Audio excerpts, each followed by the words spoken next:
morning. Warfare keeps marching on, and with it, technology.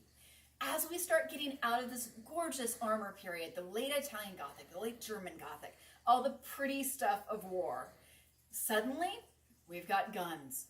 And with guns come bullets, come explosives, and they go right through plate. Which means that suddenly it's not really an advantage, it's a disadvantage. It's expensive, it's hard to maintain, it's really heavy, and it takes a while to get. So you're seeing people move away from it. And as they're doing that, they need a little bit different protection.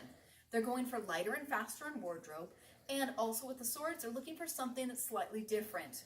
In the past, when we were talking about the larger blades, the long swords, the great swords, the bastard swords, cut, thrust, get through that stuff, knock them down.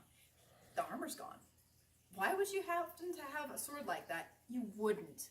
We're moving back into the small swords and then into something that's very, very popular. If you've seen the Three Musketeers, the rapier. The rapier is an ingenious attack on warfare as it stood in that age. All of a sudden you had your long distance with things like crossbows, things like guns, but then if that guy in that field came too close to you, you needed to defend yourself. This weapon was for that purpose. You're noticing quite a bit of similarity in terms of blade size between these. This one happens to be for a slightly different gentleman. It's a little bit longer than, say, this blade, but it also has a very different aspect to protect your hand. If you were going to be on the field of battle, you'd be protecting your hand. This is, again, if that guy gets too close to you and you need to stab him, you need to get away, you need to get out of there, and you want to keep him at a distance. Blade's a bit longer. He doesn't have to be right next to me for me to be able to take that guy out. And if he's coming at me, I've got two amazing new technology inventions, the quillions. These will enable me to actually hook a blade, get it out of the way, or just deflect it to get it away from my body and my protective zone. Amazing invention, the rapier. Really changed with the evolution of battle and something that we now have as a pop culture favorite. As we moved away from the rapier, we're also seeing more of a movement into ceremonial. Warfare is changing. All of a sudden, diplomats become pretty darn deadly, and with them, courtiers.